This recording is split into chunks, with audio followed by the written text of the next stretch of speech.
Good afternoon बच्चे। SST में हम ज्योग्राफी का चैप्टर नंबर 4 कर रहे हैं और इस चैप्टर का नाम है एग्रीकल्चर। इस चैप्टर में अभी तक हमने 2 लेसन हमने किए हैं, है ना। और ये आपका 3rd पार्ट है और मुझे लगता है आज हमारा लास्ट पार्ट होगा, ठीक है। तो अभी तक हमने जो है एग्रीकल्चर के बारे में मैंने आपको बताया कि एग्रीकल्चर क्या होता है, व्हाट इज़ एग्रीकल्चर, वो मैंने आपको बताया। Agriculture means cultivation of soil. To cultivate the soil is called agriculture या फार्मिंग भी हम उसको कहते हैं, ठीक है। तो ये हमने किया, फार्म सिस्टम हमने किया जिसमें इनपुट्स होते हैं, आउटपुट्स होते हैं, है ना। टाइप्स ऑफ फार्मिंग हमने किए, कितने तरह के फार्मिंग जो है कितने टाइप्स के होते हैं। 2 मेन टाइप्स ऑफ फार्मिंग होते हैं, एक होता है सबसिस्टेंस फार्मिंग और दूसरा होता है कमर्शियल फार्मिंग। सबसिस्टेंस फार्मिंग वो फार्मिंग होता है जो किसान अपने फैमिली के नीड्स को पूरा करने के लिए, फुलफिल करने के लिए करते हैं, ठीक है। कमर्शियल फार्मिंग वो फार्मिंग होते हैं जो फार्मिंग किया जाता है, जो एग्रीकल्चर किया जाता है किस लिए, मार्केट में बेचने के लिए। और फार्मिंग में रेयरिंग ऑफ एनिमल्स भी आते हैं, है ना। तो रेयरिंग ऑफ एनिमल्स, गाय भैंसों को, जानवरों को है, ये मुर्गियों को पालना जो है वो भी एग्रीकल्चर में आते हैं, ठीक है। तो फार्मिंग जो है 2 तरह के होते हैं, subsistence farming, commercial farming. Subsistence farming में अपने फैमिली के नीड्स को पूरा करने के लिए किया जाता है, कमर्शियल फार्मिंग में सेल करने के लिए, मार्केट में बेचने के लिए किया जाता है। इट मीन्स कि सबसिस्टेंस फार्मिंग में स्मॉल प्रोडक्शन होता है और कमर्शियल फार्मिंग में लार्ज प्रोडक्शन होते हैं, ठीक है। तो सबसिस्टेंस फार्मिंग को फर्दर डिवाइड किया हुआ था प्रिमिटिव सबसिस्टेंट एग्रीकल्चर, उसको फर्दर डिवाइड किया हुआ था शिफ्टिंग कल्टीवेशन और नोमैडिक हार्डिंग्स में, है ना। तो ये क्या होता है मैंने आपको बताया था। कमर्शियल फार्मिंग में कौन कौन सा होता है, कमर्शियल ग्रेन फार्मिंग होता है, मिक्स्ड फार्मिंग होता है और प्लांटेशंस होते हैं, ठीक है। तो ये क्या होता है मैंने आपको बताया, ठीक है। तो आज का जो हमारा टॉपिक है, जो आज के लेसन का जो हमारा टॉपिक है वो है मेजर क्रॉप्स, ठीक है। तो ये क्या होता है वो हम पढ़ेंगे। मेजर क्रॉप्स कौन कौन से हैं, कहाँ कहाँ उगाया जाता है, उसके लिए कौन से क्लाइमेट की ज़रूरत पड़ते हैं, वो सारा हम इस लेसन में पढ़ेंगे, ठीक है।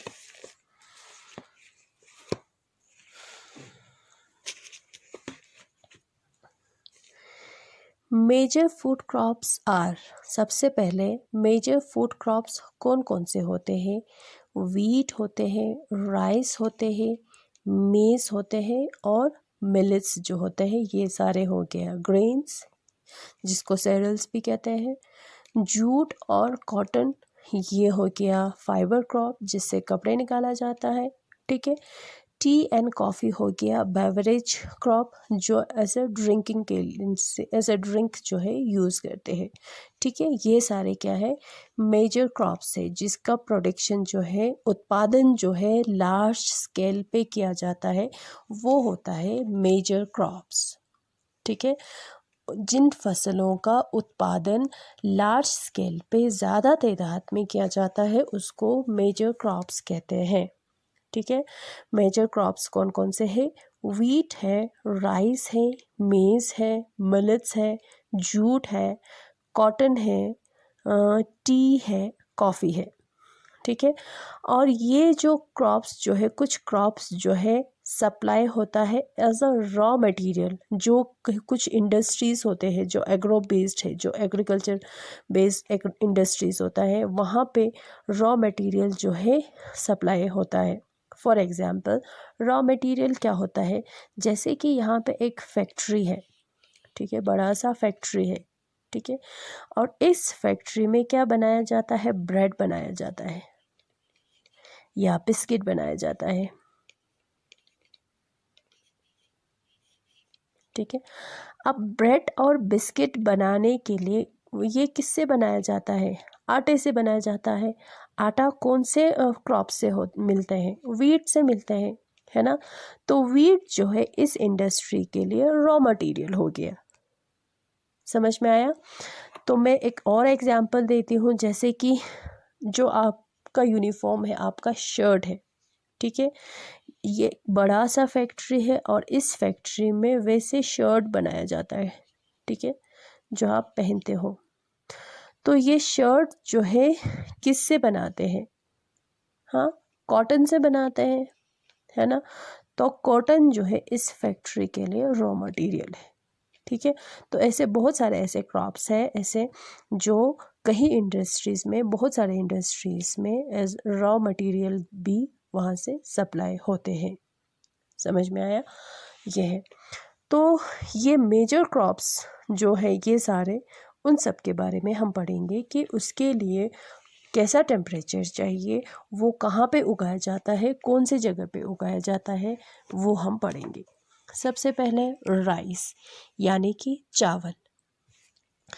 मेजर फूड क्रॉप्स चावल is rice is a major food crops of the world. World का मेजर फूड क्रॉप्स जो है राइस है। Staple food of tropical and subtropical regions. वो कंट्रीज़ जो ट्रॉपिकल एरियाज़ में पड़ते हैं, जो सब ट्रॉपिकल एरियाज़ में पड़ते हैं, वहाँ का स्टेपल फूड है, यानी कि वहाँ का मेन फूड आइटम होता है, ठीक है। तो उनके डाइट का पार्ट होता ही है, क्योंकि वहाँ पे राइस बहुत ज़्यादा उगाया जाता है। कहाँ पे? ट्रॉपिकल एंड सब ट्रॉपिकल एरियाज़ में। जैसे कि फॉर एग्ज़ाम्पल ये अर्थ है, ठीक है, तो ये है, क्या है? इक्वेटर। ये जो लैटिट्यूड लाइन जाता है इसको ट्रॉपिक ऑफ कैप्रिकॉर्न कहते हैं, और ये जो लैटिट्यूड लाइन जाता है इसको ट्रॉपिक ऑफ कैंसर कहते हैं, है ना। वो एरियाज़ जो जगह यहाँ पे पड़ते हैं, कंट्रीज़, यहाँ पे जो है राइस उगाया जाता है, राइस की प्रोडक्शन होते हैं, उत्पादन होते हैं, ठीक है। तो आपको अब उसके लिए राइस उगाने के लिए हाई टेम्परेचर चाहिए, गर्मी बहुत चाहिए। तो ऑब्वियसली अगर ये ट्रॉपिकल एरियाज़ में अगर ये प्रोडक्शन होते हैं, तो ट्रॉपिकल एरियाज़ जो है यहाँ पे ज़्यादातर वेदर जो है, क्लाइमेट जो है क्या होता है? वार्म होता है। क्यों? क्योंकि यहाँ पे सन रेज जो है वो डायरेक्ट पड़ते हैं और ज़्यादा देर तक पड़ते हैं, तो यहाँ पे ज़्यादातर जो है वार्म रहता है। तो यहाँ पे जो राइस जो है उसकी प्रोडक्शन बहुत अच्छे होते हैं, क्योंकि यहाँ पे हाई टेम्परेचर होते हैं, ठीक है। हाई ह्यूमिडिटी चाहिए, मॉइस्चर बहुत ज़्यादा होना चाहिए, ठीक है। रेनफॉल अच्छे होना चाहिए, पानी बहुत अच्छा होना चाहिए राइस उगाने के लिए, उसके प्रोडक्शन करने के लिए, ठीक है। और राइस जो है बहुत अच्छा जो है कौन से सॉइल में उगाया जाता है? एलुवियल सॉइल में उगाया जाता है, ठीक है। क्लाई सॉइल में, मिट्टी वाला जो होता है ना, मिट्टी जिसमें वाटर पानी रिटेन होता है, रहते हैं, वो वाला चाहिए राइस उगाने के लिए, ठीक है। चाइना जो है सबसे ज़्यादा राइस जो है चाइना में उगाया जाता है। लीडिंग प्रोड्यूसर जो है चाइना है, किसका? राइस का। उसके बाद जो है इंडिया, जापान, श्रीलंका, इजिप्ट जो है वो कंट्रीज़, ये सारे कंट्रीज़ आते हैं जहाँ पे राइस उगाया जाता है, ठीक है। उसके बाद हमारा आता है वीट यानी कि गेहूँ, ठीक है। वीट उगाने के लिए कैसा टेम्परेचर चाहिए? मॉडरेट टेम्परेचर चाहिए, रेनफॉल चाहिए, ठीक है। और ये अच्छा कौन से सॉइल में, किस तरह की मिट्टी में ग्रो होते हैं? लोमी जो होता है, सैंड, लोमी सॉइल वो होता है जिसमें सैंड और सॉइल जो है मिक्स होते हैं, जैसे मिट्टी और रेत मिक्स जैसे होता है ना, उसको लोमी सॉइल बोलते हैं। इसमें इस तरह के सॉइल में, मिट्टी में वीट जो है वो अच्छा ग्रो होते हैं। समझ में आया? तो ये जैसे कि लद्दाख है, लद्दाख में जो है राइस, तो उसमें लद्दाख में राइस तो नहीं उगाया जाता है, मगर वीट जो है वो उगाया जाता है। तो वीट को उगाने के लिए मॉडरेट टेम्परेचर चाहिए, ना ज़्यादा गर्मी ना ज़्यादा ठंड, है ना। तो लद्दाख में ऐसा है मौसम, जो ज़्यादा गर्मी होता है, जहाँ पे ज़्यादा ठंड होता है ना, ना ज़्यादा ये होता है। तो इस तरह के जो वीट जो है जहाँ पे प्रोडक्शन होता है, तो वो कहाँ पे होता है, यूएसए में किया जाता है। वीट का उत्पादन किया जाता है कनाडा में, अर्जेंटीना में, रशिया में, उक्राइन में, ऑस्ट्रेलिया में, इंडिया में। इंडिया में वीट जो है, इंडिया में वीट जो है विंटर में उगाया जाता है। तो आप ये मत सोचना है कि लद्दाख में तो यहाँ समर में वीट उगाया जाता है, तो अभी मैम तो कह रहे हैं कि इंडिया में विंटर में उगाया जाता है। नहीं, लद्दाख का जो है टेम्परेचर जो है अलग ही है, ठीक है। मगर जम्मू कश्मीर को लद्दाख के छोड़कर बाकी एरियाज़ में, इंडिया के बाकी एरियाज़ में वीट जो है वो विंटर में ग्रो किया जाता है। समझ में आया। तो ये हो गया राइस और वीट के बारे में, समझ में आया। तो राइस उगाने के लिए चाहिए बहुत हाई टेम्परेचर, वीट उगाने के लिए चाहिए मॉडरेट टेम्परेचर, समझ में आया। राइस जो है सबसे ज़्यादा चाइना में प्रोड्यूस किया जाता है, और वीट जो है यूएसए, कनाडा, अर्जेंटीना, ये सारे जगहों में ग्रो किया जाता है, प्रोड्यूस किया जाता है वीट के बारे में, ठीक है। तो उसके बाद जो है मिलेट्स में आते हैं ज्वार, बाजरा, रागी, इस तरह के कुछ आते हैं, ठीक है, जो मिलेट्स में आते हैं ओवरऑल। जैसे कि पल्सेस में अलग अलग दाल आते हैं ना, उसी तरह से मिलेट्स, ठीक है। मिलेट्स को कोर्स क्रॉप भी किया जाता है, कहा जाता है कोर्स क्रॉप, यानी कि जो हार्श होता है, जो हार्ड होता है, रफ होता है जैसे, ठीक है। और ये ग्रो होता है कहाँ पे, लेस फर्टाइल सॉइल में। उस मिलेट्स उगाने के लिए फर्टाइल सॉइल, इतना फर्टाइल सॉइल होने की ज़रूरत नहीं है, ठीक है। सैंडी सॉइल, सैंड वाला जो सैंडी सॉइल्स कहते हैं, ठीक है। लो रेनफॉल चाहिए उसके लिए, high to moderate temperature normal है, ठीक है। मिलेट्स जो है लद्दाख में भी जैसे उगाया जाता है, जैसे कि जो होता है ना, वो उगाया जाता है। ये ज्वार, बाजरा, रागी जो है इंडिया में उगाया जाता है, और दूसरे कंट्रीज़ जैसे कि नाइजीरिया, चाइना और निगर में जो है मिलेट्स जो है वो उगाया जाता है, ठीक है। उसके बाद हमारा आता है मेज़ जो है, इसके लिए क्या चाहिए, फर्टाइल सॉइल चाहिए, अच्छा सॉइल अच्छा होना चाहिए, ठीक है। मक्का, ठीक है, अच्छा सॉइल होना चाहिए, मॉडरेट टेम्परेचर होना चाहिए, रेनफॉल अच्छा होना चाहिए, सॉइल अच्छा होना चाहिए, ठीक है। नॉर्थ अमेरिका में उगाया जाता है, ब्राज़ील में, चाइना में, रशिया में, कनाडा में, इंडिया में और मैक्सिको में मेज़ उगाया जाता है, समझ में आया। तो ये सारे हमारे हो गए ग्रेन्स, यानी कि जिसको हम सेरेल्स भी कहते हैं, ठीक है। ये राइस हो गया, वीट हो गया, मिलेट्स हो गया और माइज़ हो गया, ठीक है। ये हमारा ग्रेन्स हो गया, सेरेल्स हो गया। उसके बाद आता है हमारा कॉटन, यानी कि कपास, ठीक है। कॉटन उगाने के लिए, प्रोडक्शन के लिए, कॉटन के उत्पादन के लिए टेम्परेचर जो है हाई चाहिए, बहुत गर्मी चाहिए, यहाँ तक कि 30 से 40 डिग्री सेल्सियस तक चाहिए, ठीक है। लाइट रेनफॉल चाहिए, और उसको उगाने के लिए पूरा 210 फ्रॉस्ट फ्री डेज चाहिए, 210 फ्रॉस्ट फ्री डेज, यानी कि जो लास्ट डे ऑफ स्प्रिंग और फर्स्ट डे ऑफ ऑटम होता है, ठीक है। इतना अच्छा, मतलब उसके लिए समय जो है, टाइम जो है अच्छा पूरा होना मिलना चाहिए, कॉटन पूरा अच्छे से प्रोड्यूस करने के लिए, उसके अच्छे से उत्पादन करने के लिए, ठीक है। सनशाइन जो है वो ब्राइट होना चाहिए, समझ में आया।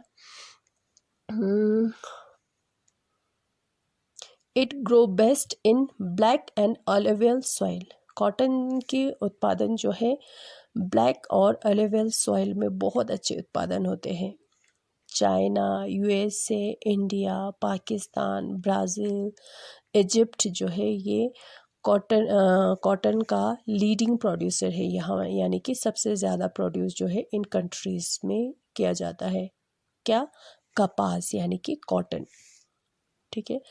उसके बाद है जूट। जूट को गोल्डन फाइबर भी कहते हैं, जो गोल्डन कलर का होता है। ठीक है। तो जूट जो है एक ये क्रॉप है, उससे बनाया जाता है, फाइबर क्रॉप है जूट, इससे बनाया जाता है जैसे कि रस्सी, बोरी। ठीक है, रस्सी बनाया जाता है। और उससे जैसे चरपाई, जैसे गांव में होता है ना, जो चरपाई होता है, टोकरी बनाया जाता है, स्टूल बैठने के लिए इस तरह के बनाया जाता है, झूला बनाया जाता है, आपने देखा ही होगा, जो गोल्डन कलर का होता है। ठीक है। वो किससे बना हुआ होता है? वो कौन सा क्रॉप होता है? फाइबर क्रॉप होता है, और इसका नाम होता है जूट। ठीक है। जूट जो है एलुवियल सॉइल में बहुत ज़्यादा प्रोड्यूस की अच्छे प्रोडक्शन होते हैं। हाई टेम्परेचर चाहिए, रेनफॉल अच्छे होने चाहिए, क्लाइमेट जो है ह्यूमिडिटी होना चाहिए, ह्यूमिड्स होना चाहिए। ठीक है। इंडिया और बांग्लादेश में बहुत ज़्यादा जूट की प्रोडक्शन होता है। ठीक है। और ये जो है ट्रॉपिकल रीजन्स में, ट्रॉपिकल रीजन मैंने आपको अभी बताया कि कौन सा है ना। तो ट्रॉपिकल एरियाज़ में जूट की प्रोडक्शन जो है वो अच्छे होते हैं।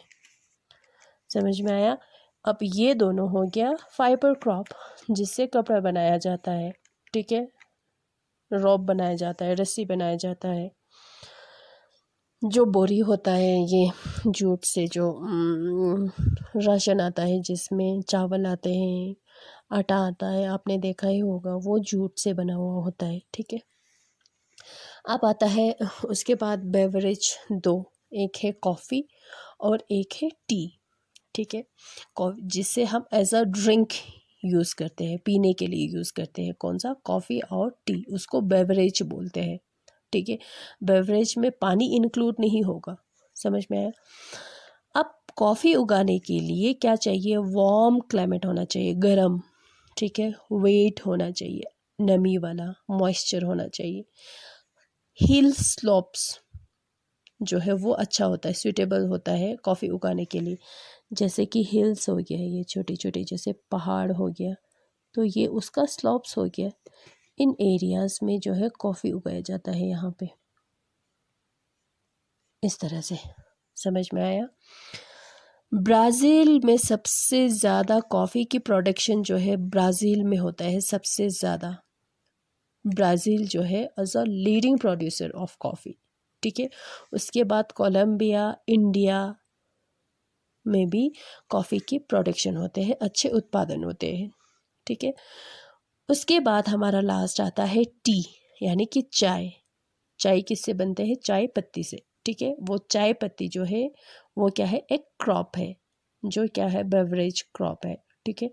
जिसको उगाया जाता है, प्रोडक्शन किया जाता है।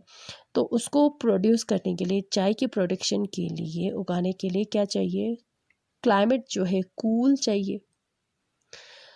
रेनफॉल जो है हाई होना चाहिए, अच्छे रेनफॉल होना चाहिए, पानी अच्छा होना चाहिए। ठीक है। नीट लोमी सॉइल, जो मिक्स्ड वाला सॉइल होता है ना, जो सैंड एंड सॉइल जो मिक्स होता है ना, वो उसको कहते हैं। उसके लिए भी, चाय के लिए स्लोप्स, जेंटल स्लोप्स की ज़रूरत होते हैं। ठीक है।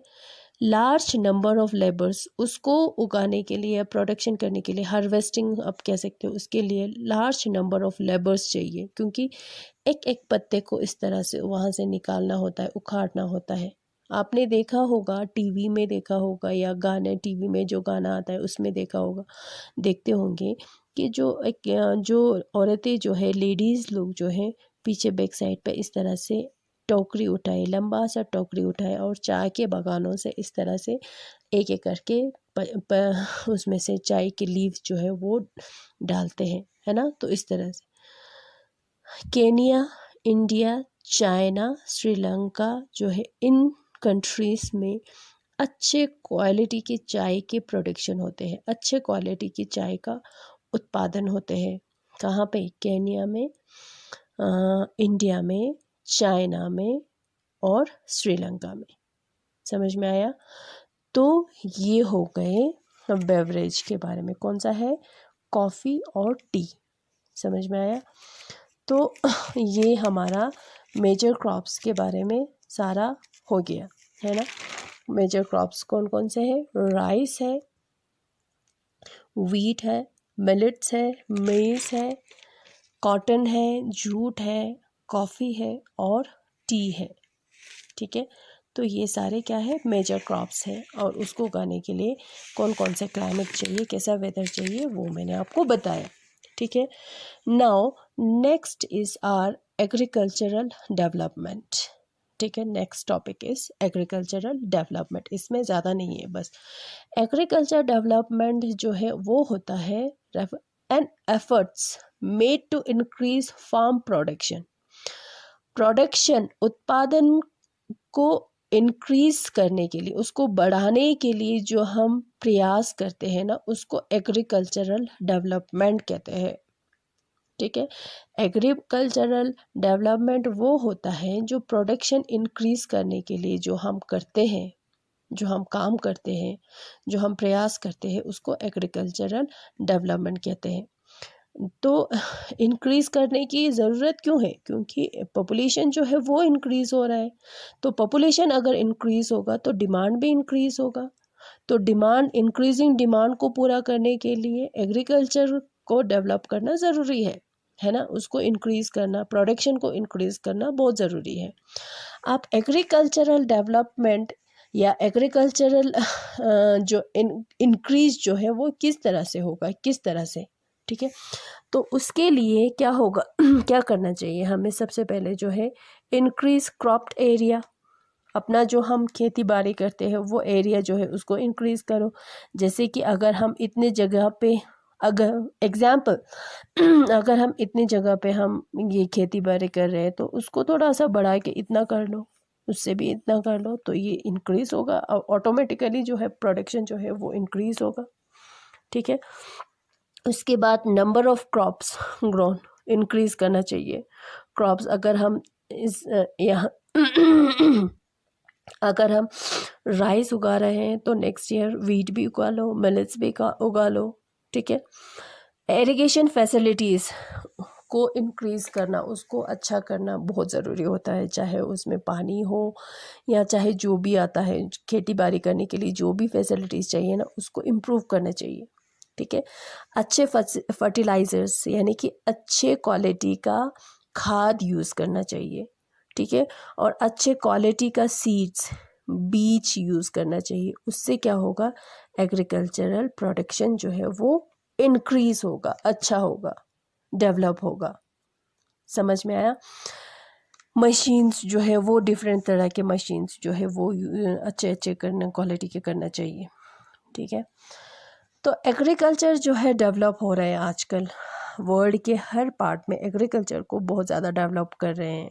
ठीक है, जो डेवलपिंग कंट्रीज़ होता है वो ज़्यादातर इंटेंसिव फार्म एग्रीकल्चर करते हैं। इंटेंसिव एग्रीकल्चर क्या होता है वो आपको पता ही है। ठीक है, जो डेवलप्ड कंट्रीज़ होता है वो कमर्शियल एग्रीकल्चर करते हैं, जैसे कि यूएसए है। ठीक है, डेवलपिंग कंट्रीज़ जैसे कि इंडिया ले लो आप। यहाँ पे 2 केस स्टडी दिया हुआ है, एक इंडिया के बारे में और एक यूएसए के बारे में, और कि इस तो कंपेयर किया हुआ है इस तरह से कुछ। उसको पढ़ने की ज़रूरत तो नहीं है, मगर मैं फिर भी आप लोगों को बता देती हूँ। जो एक डेवलपिंग कंट्रीज़ में, जैसे कि डेवलप कर रहे जो एक कंट्री जो अभी डेवलपिंग स्टेज पे है, जैसे कि मान लो इंडिया, जो डेवलप्ड है जैसे कि मान लो यूएसए। ठीक है, तो यहाँ पे किस तरह से एग्रीकल्चर होते हैं, किस तरह से फार्मिंग होते हैं वो दिया हुआ है। जो इंडिया का है वो सबसिस्टेंस फार्मिंग का एग्जाम्पल दिया हुआ है। जो यूएसए का है उसको कमर्शियल फार्मिंग ऐसे एग्जाम्पल दिया हुआ है। मगर इंडिया में भी सब्सिस्टेंस फार्मिंग जो है वो नहीं, कमर्शियल फार्मिंग जो इंडिया में भी होते हैं, जैसे कि अभी हमने पहले पढ़ा मेजर क्रॉप्स में, जैसे कि कॉफ़ी, टी, हर ग्रेन्स जो है, हर क्रॉप जो है वो इंडिया में भी उगाया जाता है ना, उसमें इंडिया का नाम है। मगर यहाँ पे वो दिया हुआ है केस स्टडी 2, वो उसको मैं आपको एक बार रीड करके आपको बता देती हूँ, ठीक है। किसान है मुन्ना लाल, जो उत्तर प्रदेश में रहते हैं और वो खेती करता है। उसके पास कितना ज़मीन है? 1.5 हेक्टेयर के ज़मीन है। तो उसका घर जो है गांव में है, ठीक है। तो अपने खेती बाड़ी करने के लिए, प्रोडक्शन करने के लिए वो क्या करते हैं, फसल उगाने के लिए वो क्या करते हैं, अच्छे क्वालिटी के वो सीड लाते हैं, ठीक है। और सीड को हर 2 साल में वो बदलते हैं, बीज को, ठीक है। और वो क्या करता है, कौन कौन से फसल उगाते हैं, वीट, राइस और पल्सेस उगाते हैं, ठीक है। और खेती बाड़ी करने के लिए वो अपने दोस्तों से या एग्रीकल्चर ऑफिसर से वो एडवाइस लेते हैं। और वो अपने दोस्त से एक ट्रैक्टर जो है रेंट पे लेते हैं खेती प्लाव करने के लिए। और इसके मुन्ना लाल के कुछ दोस्त जो है अभी भी वो ही ब्लॉक कार्ट्स, जो एनिमल के ज़रिए जो प्लाव करते हैं ना, हल चलाते हैं ना, वही यूज़ करते हैं। ट्यूबवेल है उसके दोस्त के पास, उसके खेत के सामने किसी के पास ट्यूबवेल है जहाँ से पानी लाया जाता है, वो लाते हैं रेंट पे, ठीक है। मुन्ना लाल के पास 2 बफेलो भी है और कुछ मुर्गियाँ भी हैं, जैसे कि 2 भैंस है उसके पास और कुछ मुर्गियाँ हैं, और वो दूध जो है वो बेचते हैं, ठीक है। और मुन्ना लाल के सारे घर के मेंबर्स, सारे फैमिली मेंबर्स जो है मुन्ना लाल के मदद करते हैं अपने खेत में फसल उगाने के लिए। कभी कभी वो बैंक से या कोऑपरेटिव सोसाइटी से वो कुछ लोन भी लेते हैं और उससे वो सीड्स खरीदते हैं, फर्टिलाइजर्स वो खरीदते हैं, ठीक है। और मुन्ना लाल जो है फसल कटाई के बाद क्या करता है, अपना जो प्रोड्यूस जो है, प्रोडक्शन जो है वो लोकल वहाँ के पास के शहर में, मंडी में वो बेचने के लिए जाते हैं। उसके पास कोई स्टोरेज फैसिलिटीज़ नहीं है जहाँ पे ग्रेन्स को स्टोर करके रखा जाए, तो मजबूर होके उसको मंडी में इतना अच्छा दाम नहीं मिल रहा है, मगर फिर भी उसको मजबूर होके बेचना पड़ता है। क्यों? क्योंकि उसके पास स्टोरेज फैसिलिटीज़ नहीं है, ठीक है। तो रिसेंटली गवर्नमेंट जो है कुछ स्टेप्स जो है वो ले रहे हैं स्टोरेज फैसिलिटीज़ को डेवलप करने के लिए, ठीक है। ये हो गया फार्मर के बारे में जो इंडिया का है। और यूएसए का जो फार्मर जो है उसके बारे में दिया हुआ है, जिसका नाम है जो हॉरन। और उसके पास जो है कितने ज़मीन है पता है? 300 हेक्टर्स की ज़मीन है। और जहाँ उस पे वो कॉर्न उगाते हैं, सोयाबीन उगाते हैं, वीट उगाते हैं, कॉटन उगाते हैं और शुगर बीट भी उगाते हैं वो, ठीक है। तो उसके लिए जो है इतने बड़े ज़मीन पे खेती करने के लिए, फार्मिंग करने के लिए उसको क्या चाहिए, सब कुछ जो है अच्छे होना चाहिए, सॉइल अच्छा होना चाहिए, वाटर रिसोर्सेज अच्छे होना चाहिए, है ना। जो है अभी उसके लिए वो क्या क्या करते हैं, जो पेस्ट होते हैं ना, जो कीड़े होते हैं ना, जो कभी कभी फसल में पड़ जाता है जिसकी वजह से फसल वो ख़राब कर देते हैं, तो उसके लिए भी उसको डैमेज ना करे, फसल को डैमेज ना करे, उसके लिए भी वो उसको देखना पड़ता है, ठीक है। तो ये जो क्या करता है कि हर टाइम टू टाइम वो अपने सॉइल को, यानी कि अपने मिट्टी को लेबोरेटरी में टेस्ट करने के लिए वो ले जाते हैं। तो उससे उसको ये पता चलता है कि उसका जो ज़मीन का जो मिट्टी है वो कैसा है, अभी ठीक है, फर्टाइल है या नहीं है। अगर नहीं है तो उसको किस तरह से फर्टाइल बना जाएगा, कितने उसके हिसाब से कितना फर्टिलाइज़र जो है वो मिलाना पड़ेगा, उसमें खाद मिलाना पड़ेगा ताकि वो मिट्टी जो है अच्छा हो जाए, ठीक है। मगर ऐसा कुछ फैसिलिटीज़ जो है वो मुन्ना लाल के पास नहीं है, ठीक है। तो क्या करता है जो जो का कंप्यूटर जो है वो लिंक है सैटेलाइट के पास, और वो कंप्यूटर जो है उसका पूरा, उसके खेत का पूरा पिक्चर जो है उसको देते हैं, और उससे वो केमिकल फर्टिलाइज़र्स कितना यूज़ करना है, उसमें पेस्टिसाइड्स उसमें कितना यूज़ करना है, कहाँ पे करने की ज़रूरत है, वो उसमें पूरा उस कंप्यूटर में उसके ज़रिए उसको पता चल जाता है। ठीक है। और जो है क्या करता है, ट्रैक्टर यूज़ करता है हर खेत में, जो काम होता है ना, जैसे प्लॉइंग से लेके हार्वेस्टिंग तक, ठीक है, हल चलाने से लेके हार्वेस्टिंग तक वो पूरा ट्रैक्टर यूज़ करते हैं, मशीन्स यूज़ करते हैं। और करेंगे, अगर नहीं करेंगे तो इतना ज़्यादा जगह है, 300 हेक्टेयर्स की ज़मीन है, तो वहाँ पे तो कब तक इंसान काम करेंगे, है ना। तो उसके लिए वो हर चीज़ पे वो ट्रैक्टर यूज़ करते हैं, जैसे कि बीज बोना हो, हल चलाना हो, या लेवल करना हो, या फसल कटाई करना हो, या उसको अनाज को पौधे के साथ अलग करना हो, हर चीज़ों में वो ट्रैक्टर यूज़ करते हैं। ठीक है। और जो के पास ग्रेन स्टोर करने का पूरा फैसिलिटीज़ है, स्टोर करते हैं वो, अगर मार्केट में अच्छे प्राइस नहीं मिलेंगे तो उसको बेचेंगे नहीं, वो स्टोर करेंगे। ठीक है। मार्केट में एजेंसीज रखा हुआ है, उसके ज़रिए वो सेल करता है। ठीक है। जो यूएसए का जो फार्मर जो है वो एज अ बिजनेस मैन काम करते हैं, जो इंडिया में जो है वो फार्मर ऐसे पीजेंट फार्मर की तरह। ठीक है। इस तरह से 2 केस स्टडी दिया हुआ है जो मैंने आपको बताया कि वो क्या है। ठीक है। तो इसके साथ ये हमारा चैप्टर कंप्लीट हो गया। ठीक है। नेक्स्ट लेसन में मैं आपको इसका एक्सरसाइज करके मैं दूंगी। ठीक है।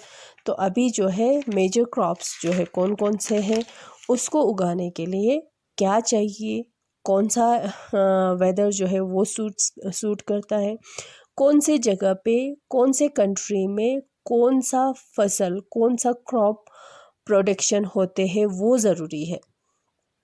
ठीक है। एग्ज़ाम में सबसे ज़्यादा वही आते हैं कि कौन सा क्रॉप जो है कौन से कंट्री में, जैसे कि जो लीडिंग प्रोड्यूसर ऑफ देश कौन सा है, चाइना है। लीडिंग प्रोड्यूसर ऑफ राइस कौन कौन सा कंट्री है, चाइना है। इस तरह से क्वेश्चन जो है आ सकते हैं। ठीक है। तो इसको आपने वीडियो भी देखना है और अपने बुक भी रीड करना है। ठीक है। Thank you.